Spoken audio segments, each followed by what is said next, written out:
오늘 우리가 읽은 말씀 41절 말씀 보면 이런 말씀이 있습니다. 사도들은 그 이름을 위하여 능력받는 일에, 그 다음 뭐라고 돼 있어요? 합당한 자로 여기심. 여기까지는 이해할 수 있습니다. 주를 위하여 능력받는 자로 내가 여기심을 받았다, 합당하다, 여기까지는 이해할 수 있는데 그 다음이 이해가 안 되는 부분이죠. 그 다음 뭐라고 돼 있어요? 여기심을, 다시 보세요. 41절. 사도들은 그 이름을 위하여 능력받는 일에 합당한 자로 여기심을 기뻐하면서. 여러분, 이게 쉽지가 않은 부분이죠. 아니, 능력을 받는데 어떻게 한다고요? 기뻐하는 거예요. 신앙을 잘 생각해 보세요. 어려움이 없을 수 없지요. 고난이 오지요. 그럴 때마다 우리는 이를 꽉 깨물고, 주님, 이 고난을 내가 잘 이길 수 있게 도와주세요. 그러면서 왜 이런 고난이 왔단 말인가? 그럴 수는 있지만 그 고난이 오는데 뭘 한다고요? 입을 열어서 말을 해보세요. 뭘 한다고요? 기뻐한다는 거예요, 세상에. 여러분 혹시 미신적인 신앙을 가지고 있어서 기뻐하다가 진짜 환난 오면 어떡하나 이 생각 때문에 그런 말을 못 하시나요? 환난 당하는 것을 기뻐한다는 거죠. 하나님께 순종하는 것이 마땅하지요. 하나님께 순종하는 것이 마땅한 줄 믿습니다. 왜 마땅하냐면 가치관이 바뀌었기 때문에 그런 거예요. 소속이 달라진 거지요. 말과 행동과 삶의 모든 태도와 행태가 과거에는 땅 중심이었습니다. 세상 중심적이었죠. 그러나 이제 예수님이 우리 안에 오셨고 그리스도의 영이 우리 안에 오심으로 인해서 우리는 더 이상 땅에 속한 사람들이 아니라 하늘에 속한 사람들인 줄 믿습니다. 우리는 하나님의 백성들인 줄 믿습니다. 할렐루야. 점심에 뭘 그렇게 많이 잡수셨길래 입을 못 여십니까? 아멘이죠? 그렇습니다. 아멘입니다. 아멘이죠. 우리가 하늘에 속한 사람들입니다. 그런 찬양이 있잖아요. 사람을 보며 세상을 볼 땐 만족함이 없었네. 나의 하나님 그분을 볼 때 나는 만족하네. 그런 그래요? 땡큐. 네. 여러분, 그게 여러분의 찬송 맞습니까? 사람을 보며 세상을 볼 땐 진짜 만족함이 없어요? 없습니까? 나도 내려가야지, 안 되겠네. 왜 아멘들을 안 하십니까? 이게 동의가 안 되는 거예요, 지금.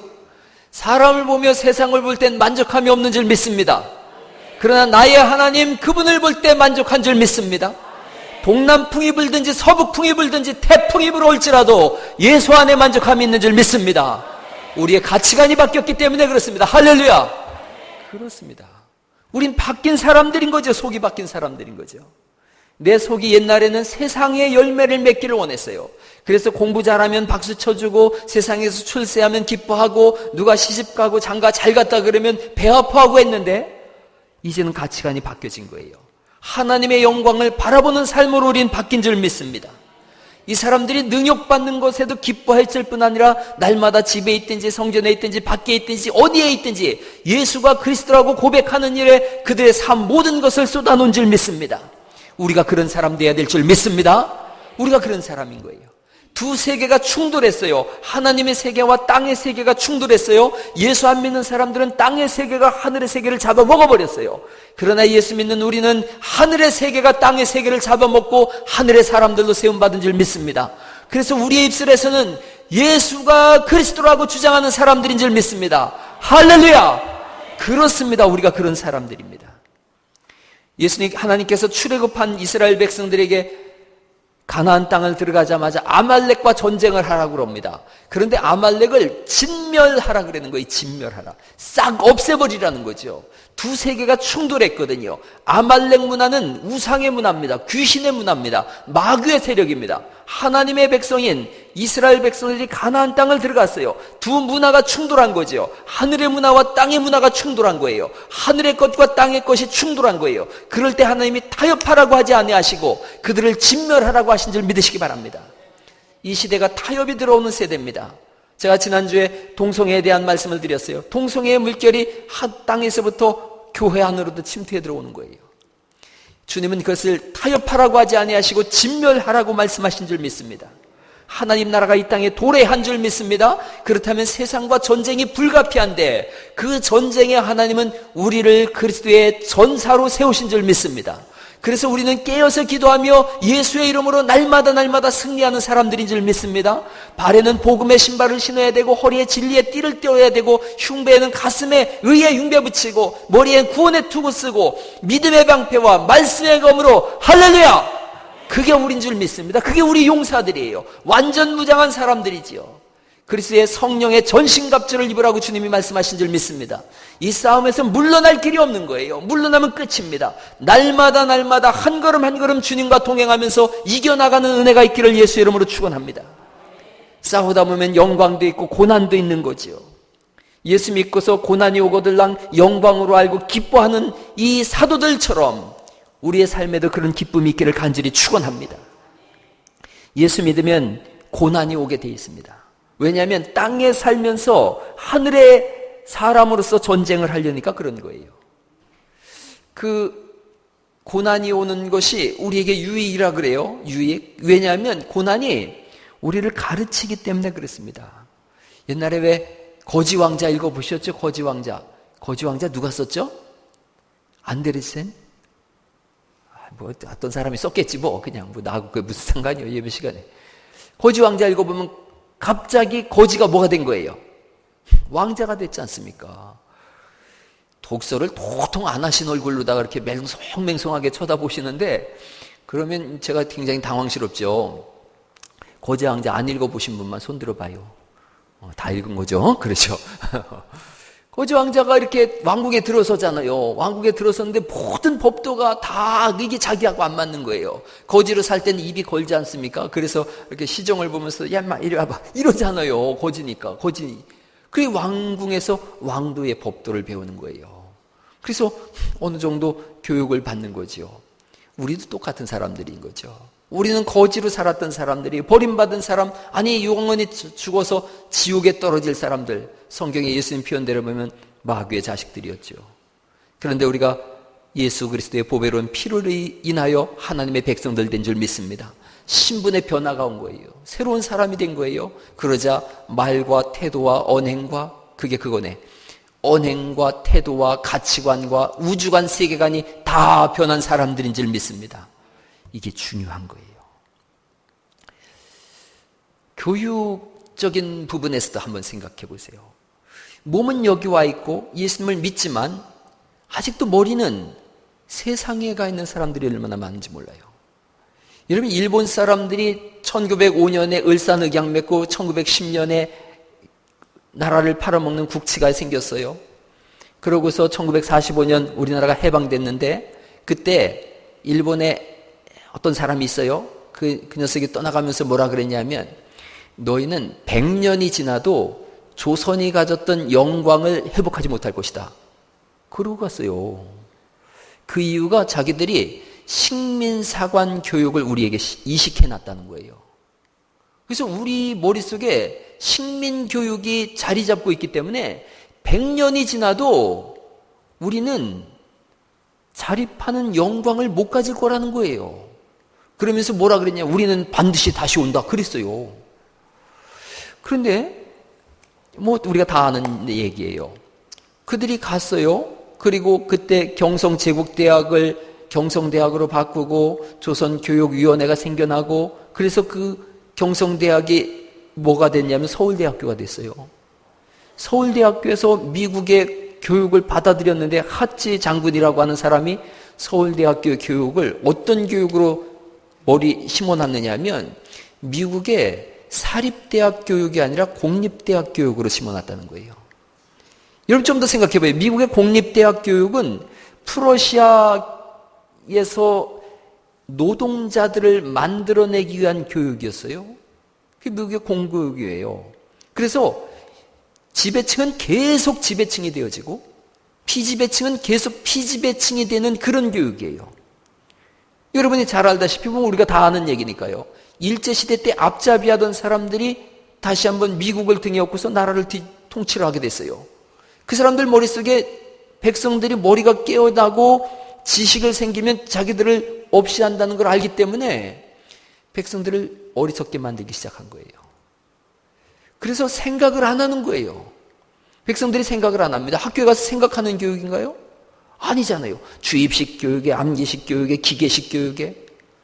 그렇게 우리 아이들이 자랐어요. 그 교육을 저도 받았고 여러분들도 받았어요. 그러다 보니까 뭐가 없어졌느냐? 생각이 없어진 거예요. 생각 좀 해봐. 그러면 머리 아프게 무슨 생각이냐 그래요.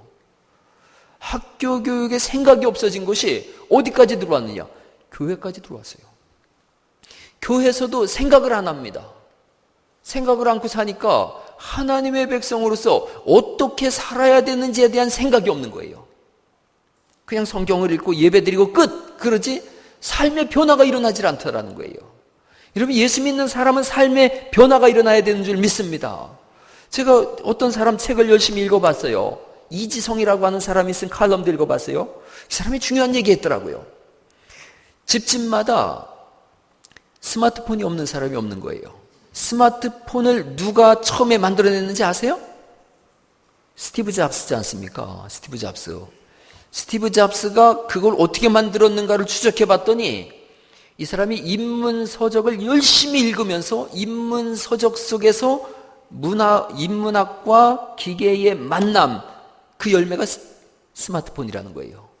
그래서 우리가 그걸 가지고 잘 쓰고 있어요. 그러니까 우리나라도 지금 인재들을 뽑을 때에 어떤 인재를 뽑느냐면 인문학적인 소양을 가진 사람을 뽑습니다. 근데 왜 그렇게 뽑아서 뭘 하려고 하느냐면 기계적인 쓰임을 받게 하려고 그러는 거예요. 얘기가 복잡해졌지만 한번 생각해 보세요. 집집마다 스마트폰 4대가 있으면은 스마트폰 한 대가 100만 원 잡는다고 생각하면 400만 원이에요. 그런가 하면 한 달에 이렇게 쓰는 돈이 5만 원씩만 잡아도 20만 원이에요. 그러면 1년이면 240만 원이죠. 그러니까 처음에 딱 1년 동안에 드는 돈이 얼마예요? 640만 원이에요. 스마트폰 한 가정마다 최소 640만 원 정도가 투자가 되는 거예요. 그런데 그 사람이 도전했어요. 스티븐 잡스의 생각을 담은 책을 한 권이라도 읽어본 사람이 있느냐는 거예요. 스티븐 잡스의 책은 거의 한 300만 원어치 정도가 나왔어요, 시중에. 한 권이라도 제대로 읽어본 사람이 있느냐는 거예요.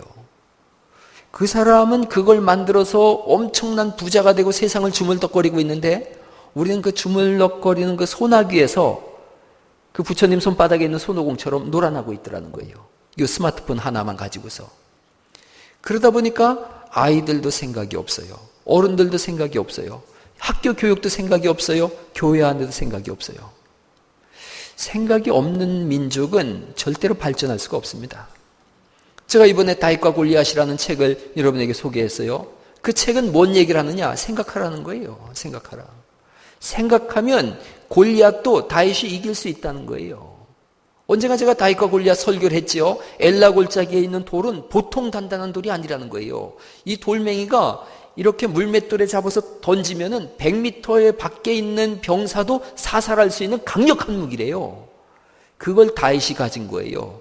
그런데 골리앗은 중장비 옷을 입고서 이 청동기 옷을 입고서 오그적 걸어오고 있는 2m 70의 장신이에요. 100번 싸워도 100번 다윗이 이긴다는 거예요. 생각을 하니까 이기더라는 거예요. 여러분, 예수 믿는 사람으로서 생각하며 살아갈 수 있기를 간절히 바랍니다. 그 공부를 하는 거예요. 결론은 이런 거예요. 세상 사람들은 자꾸 뭘 얘기하느냐? 인문학 책을 읽으면 그 시대에 가장 위대한 인물이 될 수 있다 그래요. 그런데 그건 맞는데 인문학 책이 뭐냐 이거예요. 그 사람들은 논어, 맹자, 대학, 중용, 사서삼경을 말하고 시경, 서경, 역경을 얘기하고 모든 인문 고전책을 얘기하는데 가장 뛰어난 지식의 근본은 하나님의 말씀인 줄 믿습니다. 이 말씀을 읽으면서 생각해야 되는 거예요. 오늘 우리가 읽은 말씀에 고난이 왔을 때 합당하게 여기고 그 다음 뭐 했다 그래요? 기뻐했다는 거예요. 생각이 바뀐 거예요. 가치관이 바뀐 거예요. 그 하늘의 사람으로 바뀐 거예요. 그러자 세상이 감당치 못한 사람이 된 거예요. 저는 우리 교회에 여기 가희나 자령이나 요 아이들보다 좀 어린 지금 4층에서 예배하는 아이들에게 그걸 가르치고 싶은 거예요. 생각하는 거. 말씀을 읽고 묵상하고 생각하는 거. 그래서 하나님의 사람으로 합당하게 여김과 하나님의 사람으로 살아가는 것이 얼마나 큰 기쁨인지를 누릴 수 있도록. 할렐루야. 애들 다 키워놓으셨어요? 아래층에 있는 애들이 여러분하고 상관없는 애들이 아닌 줄 믿습니다. 그럼요. 그렇게 길러내고 싶습니다. 여러분들도 그런 생각을 가지고 주를 위하여 고난받는 것에 합당한 자로 여김과 그것을 위하여 기뻐할 수 있는 은혜가 있기를 간절히 바랍니다. 이것은 생각할 때 가능한 거예요. 하나님의 은혜가 언제 우리 속에서 불붙듯 일어나는가? 생각할 때예요. 하나님의 은혜를 생각하고 그 은혜를 나누고 생각하고 나누고 그럴 때 성령의 불같은 은혜가 우리 속에서 임하고 하나님이 우리의 삶을 인도하고 주관하는 줄 믿으시기 바랍니다. 우리가 보통 그런 말 하지 않습니까? 집에서 바지씨들이 많이 듣는 말인데 생각 좀 하고 살라고. 교회 안에서 생각하고 사시기 바랍니다. 생각하고 기도하고 생각하고 말하고 생각하고 행동하되 그 생각의 중심에 예수님이 있기를 예수님의 이름으로 축원합니다. 할렐루야. 그게 우리의 삶입니다. 이들은 고난받는 일에 합당한 자로 여겼습니다. 예수 믿는 것이 고난이 없을 수 없다는 거예요. 여러분 이 오후 시간에 나와 있는 것도 때로는 고난이 될 수가 있고요. 새벽에 나오는 것도 고난이 될 수가 있습니다. 그런데 그 고난이 기쁨 될 수 있기를 간절히 바랍니다. 할렐루야. 네, 그럼요. 새벽마다 나오면서 이 도대체 새벽 예배는 어떤 인간이 만들어 놔가지고 이 고생을 하게 하나? 맨날 그런다 그래 보세요. 뭐 여러분들이야 나와도 그만 안 나와도 그만 그러지만 목사가 새벽 예배 한번 안 나와 보세요. 막 사람들이 눈 돌아갑니다. 목사님은 잠이 너무 많으셔. 그러고 새벽 예배 일찍이라도 이렇게 들어가기라도 해보세요. 우리 목사님 기도를 안 하셔. 그런단 말이에요. 그러니까 목사는 죽으나 사나 여기서 그냥 부축부리고 앉아서 있다 그래야 돼요. 제 후배들 오면 얘기해요. 야, 아무리 힘들어도 목사는 새벽에 거기서 기도하다 죽을지언정 거기 나와 있어야 되는 거예요. 그리고 이렇게 자꾸 이렇게 쳐다봐서 다 가거들랑 그때 일어나 괜히. 아 그랬는데 우리는 조정순 권사님이 끝까지 안 일어나요. 내가 자꾸 이렇게 봐도 자꾸 기도만 하고 있어요. 그래서 애따 이제 다 갔는데 뭐 조정순 권사님이 잃을 것도 아니고 우리 목사님은 나보다 기도 안 하셔. 그러지 마세요 권사님. 그렇게 안 해요? 생각도 안 했어요. 괜히 알려줬네 그럼. 그럼요. 그 제가 새벽마다 나오면서 새벽마다 그런다 그래 보세요. 도대체 어떤 인간이 만들어놔가지고 이걸 이렇게 힘들게 하나. 선교사로 나가 말어. 그런다 그래 보세요. 날마다 이게 지옥 아니겠어요? 날마다 지옥 아니겠어요? 그러나 이 고난을 여김을 합당하게 여김을 기뻐하는 할렐루야. 이렇게 얘기했는데 여러분 마음속에 그 말이 내 말입니다. 그런 은혜가 있기를 간절히 바랍니다. 그럼요. 뭐 목사만 새벽 예배 나왔다가 뭐 그렇게 하란 법이 어디 있습니까? 그럼요. 그럼 여러분 머릿속에 새벽 예배 꼭 나와야 되는 사람들을 한번 꼽아 보시죠. 일단 목사 나와야 돼요, 안 나와야 돼요? 어휴. 영원 집사 좀 참어. 나와야 되는 거 맞죠? 나와야 돼요, 안 나와야 돼요? 지금 이응원 집사님만 나오라 그랬는데 이응원 집사님만 내가 설득하면 내일부터 내가 안 나와도 되는 겁니까? 목사 나와야 돼요, 안 나와야 돼요? 아이고 말들을 제대로 못해. 나와야 되죠, 나와야 되죠. 사모님 나와야 돼요, 안 나와야 돼요? 제발 좀 나오라고 좀 하세요. 네, 나오는 거죠. 자 이제 여러분 신났어요. 장로님들 어떻습니까? 네, 장로님 어떠세요? 나와야 돼요, 안 나와야 돼요? 장로님들 눈치 보느라고 지금 막 안수 집사님들 나와야 돼요, 안 나와야 돼요? 나와야 돼요. 그래요. 권사님들 나오셔야 돼요, 안 나오셔야 돼요? 나와야 돼요. 그래요. 우리 저 애기 사모님 나와야 돼요, 안 나와야 돼요? 내가 우리 집 사람은 꼭 득달같이 깨웁니다. 살면서 한 번도 그 사람이 나를 깨워본 적이 없어요. 그 사람은 뭐 눈만 감았다 그러면 자고요. 눈 뜨면 또 자려고 그러고요. 잠꾸러기예요. 그래도 이제 제가 이렇게 깨우면 이제 나오고 하는데 어느 날 저 애기 사모가 안 나온 거예요. 그래서 내가 새벽 예배 힘들지 그랬더니 그 장진영 전사가 이르더라고요. 새벽 예배 깨웠더니 울더래요. 울더래요. 이해가 돼요, 안 돼요? 이해가 되죠. 이해가 되죠. 그래서 그다음부터는 새벽 예배 안 나와도 내가 뭐라고 안 해요. 근데 또 제가 열심히 나오더라고요. 요즘도 울어? 안 울어? 얼마나 졸리면, 그렇죠. 가희야, 그렇겠지? 새벽에, 너 새벽 4시 반에 깨운다고 누가 생각해봐. 울겠지? 당연히 울지. 똑같은 거예요. 사람은 똑같은 거예요. 사람은 똑같은 거예요. 이렇게 보면 미인은 장꾸러기라고, 빛나 너 새벽에 잘 일찍 일어나냐? 스스로 미인이라고 막 이러는데, 그래. 새벽 4시 반에 날마다 아빠가 깨운다 그러면 어떡하겠어? 그렇지. 아빠도 아니요 이러면서 문 잠그겠지. 근데 날마다 새벽 4시 반에 곰처럼 생긴 인간이 일어나라고 깨우면 얼마나 눈물 나겠느냐 말이요. 눈물 나겠느냐 말이요. 여러분, 그런데 그것도 또한 기쁨 되는 줄 믿으시기 바랍니다. 기쁨이에요. 새벽에 나오세요. 나오셔서 기도하시고요. 수요일 날도 나오셔서 기도하세요. 금요일 날도 나오셔서 기도하세요. 가만히 저는 마음이 약해서, 지난주에도 그런 말씀 드렸지만 마음이 약해서 그래, 금요일 날 얼마나 피곤하겠나. 월화수목 중에서 금요일이 제일 피곤하지. 못 나와도 내가 이해하지 그랬는데 하나님은 이해를 못 하시겠대요. 저는 이해가 되는데 하나님은 이해가 안 되신대요. 여러분, 제가 하나님보다 마음이 더 넓어서 이해하고 하나님은 속이 좁아서 이해를 못 하시나요? 그런 내용이 아니라 하나님은 알고 계시더라고요. 하나님 앞에 나와야만 삽니다. 할렐루야. 그러니 하나님은 너 피곤한 거 안다. 고통스러운 거 안다. 고난 속에 있는 거 안다. 그러나 너는 나한테 나와야 산다. 할렐루야. 그래서 나오라고 하는 거지요. 나와서 한마디가 됐든지 기도하시고 한 자락이 됐더라도 하나님 말씀도 들으면서 생각하고 기도하고, 그렇게 또한 삶을 바꾸심으로 인해서 세월이 지나갔을 때 여러분 삶 속에 큰 믿음의 가문을 이루어갈 수 있기를 간절히 축원합니다. 오늘 우리 교회 한 분이 새로 오셨지 않습니까? 그분이 가만히 이렇게 보니까 어디서 많이 본 분인 거예요. 그래서 자기도 나를 많이 봤다 그러고 나도 많이 봤다 그러고, 그 얘기를 해보니까 글쎄 제가 영어 학원 할 때에 거기 오동민이라고 하는 초등학교 4학년 아이가 있었는데 그의 아버지인 거예요. 저쪽 그 팔봉 저 끝자락에 살길래, 자동차 학원 뒤편에 살길래 제가 아이가 하도 똑똑해서 자동차로 다 데려다 주고 데려오고 하면서 얘기를 나눴는데 그 아버지더라고요. 그래서 우리 교회 왔는데 얘기를 들어보니까 그분의 어머니가 84세인데 9남매를 낳았대요. 9남매를 낳았는데 딸, 아들 이렇게 낳았대요. 딸 5날 동안 거기가 어디였겠어요?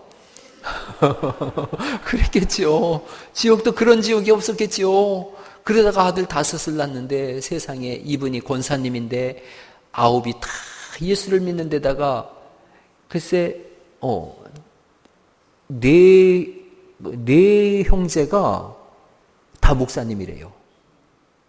그러면 9인데 4시면 이분도 목사님인가? 글쎄 이 아버지가 익산 시내에 나왔다가 거리를 돌아다니는 배고픈 아이가 있고 버림받은 아이가 있으면 데려오고 해서 예수님처럼 12제자를 거느린 거예요. 12아들을 거느린 거예요. 12아들, 딸들을 다 키워서 12이 다 예수님 믿어가지고 그 중에 4명은 목사님이 되고, 할렐루야, 자기는 안수 집사님이래요. 그러니 그 12명 싹 그냥 우리 교회 다 데리고 왔으면 24명에다가 자식 나면 한 50명 왔겠어요. 한 분이 믿음의 씨앗을, 뿌리를 잘 내렸더니 믿음의 가문이 된 줄 믿습니다. 그래서 고난이 와도 그 열매를 보기에 기뻐하는 줄 믿습니다. 그게 우리 그리스도인의 삶인 거예요. 지금 왜 눈물이 없겠어요? 왜 고난이 없겠어요? 그러나 내가 뿌리를 내리고 가지를 내리면 거기서 쭉 뿌리가 올라오고 가지 줄기가 올라오고 꽃이 맺히고 꽃이 떨어지면 아주 탐스럽고 새카만 블루베리가 열린다. 할렐루야. 그런 거지요. 그렇게 열매가 풍성하게 열린다는 걸 생각하니까 지금 내가 고난이 오지만 합당한 자로 여김을 내가 기뻐한다. 그리고 더 넘어서 먼 날 갈 영원한 하나님 나라가 있음을 생각하기에 지금 현재의 고난은 장차 다가올 영광과 좋게 비교할 수 없도다. 할렐루야. 로마서 8장 28절에 현재의 고난은 장차 다가올 영광과 좋게 비교할 수 없도다라고 말씀하신 줄 믿습니다. 그래서 기뻐하고 즐거워하는 거예요. 그런 은혜가 여러분 속에 있어서 부모님이 되셨다 생각하시거들랑 사정없이 눈물과 기도로 심을 수 있기를 간절히 바랍니다. 이렇게 보니까 우리 사라 자매가 8월 달에 아기 난다 그래요. 그래서 얼마나 오늘도 이렇게 보니까 이렇게 배를 보니까 얼마나 이쁜지 몰라요. 그래서 이게 하나님께서 복 주신 귀한 복덩어리가 있잖아요. 이렇게 제가 권우현 집사님 엊그제 봤는데 그 얘기만 하면 이렇게 막 좋은 거예요. 할아버지 된다 이거죠. 우리 뭐지 좋아가지고 그냥 그런 거죠. 아이고 그래 여러분이 다 나중에 할머니 되고 할아버지 되지 않겠습니까? 손자 낳고 또 그 손자가 또 아기를 낳고 그럴 때에 믿음이 계속돼서 되물림 될 수 있도록 믿음의 아름다운 가문을 이루어갈 수 있도록 여러분들이 기도로 심으실 수 있기를 간절히 바랍니다. 기도의 자녀는 멸망되지 않는 거예요. 기도의 자녀는 무너지지 않는다면 지금 여러분이 기도를 심으면 여러분의 자녀대에서 열매를 맺을 줄 믿습니다. 여기 이렇게 청년들이 나와 있는 게 얼마나 귀하고 복된지 몰라요. 얘들이 예수님 안에서 없었다면은 뭐 누가 합니까? 이들 중에 이 나라의 54%가 동성애를 지금 청년들 중에 20대가 지지한다고 하는데 자령아 너 혹시 여자가 좋으냐? 아니요? 아니요? 그렇지. 연님아 좀 떨어져 있어. 5회사. 5회사. 상훈이하고 용준이하고 뭐, 어떤 관계요? 이상한 관계 아니지? 그렇지 않습니까? 얘들이 여기 있다는 것이 복인 줄 믿습니다. 우리 중고등부 아이들이 저 예배하고 있다는 게 복인데 이게 어떻게 복이 됐는가를 생각해 보세요. 그리스도 예수님의 십자가가 있지만 그것을 이어갈 수 있는 부모들이 있기에 그 아이들이 복이 된 줄 믿습니다. 그렇다면 여러분 자식 생각하면 뭘 못하겠습니까? 기도하세요. 기도밖에 없더라고요. 기도하고 예배하는 것밖에 없는 줄 믿습니다. 틈만 나면 나오셔서 기도하시고 그냥 이 일주일 하동 이 예배당 텅텅 비워놓지 마시고 아무 때든지 지나가다가 방향 틀어서 교통의 요지 아닙니까? 한중간에 있잖아요. 방향 틀어서 오셔서 4층이 됐든 5층이 됐든 1분이 됐든 5분이 됐든 하나님 아버지 교회와 나라와 민족과 가정을 위하여 기도합니다라고 기도하면 주님이 들으시는 줄 믿습니다. 제가 옛날에 들려드린 말씀인데 어떤 분이 날마다 교회 한 번씩 들어오셨대요. 교회 날마다 한 번씩 와서 시간이 바쁘니까 예수님 저 다녀갑니다. 예수님 저 다녀갑니다. 매일처럼 그랬는데 어느 날 이분이 다리를 다쳐가지고 병원에 있었대요. 그랬더니 누가 문을 뿡 열고 들어오는데 보니까 예수님이시더래요. 그래서 예수님 어쩐 일이세요? 그랬더니 네가 교회 안 와서 내가 신방 왔다 그랬다는 거예요. 또 성경에 없는 얘기예요. 또 괜히 성경에다 그래요. 여러분 날마다 교회에 오는 복처럼 큰 복이 없는 줄 믿습니다. 한 번이라도 꼭 들리셔서 여기 여러분의 교회지 않습니까? 우리 교회잖아요. 오셔서 휴지라도 하나 줍고서 손수건 가지고 다니면서 의자라도 딱 한 줄이라도 열심히 닦고서 그리고 거기 앉아서 기도하며 자녀와 나라와 교회와 하나님의 영광을 위해서 기도함으로 그 고난받는 것을 기뻐하는 은혜가 있기를 예수님의 이름으로 축원합니다.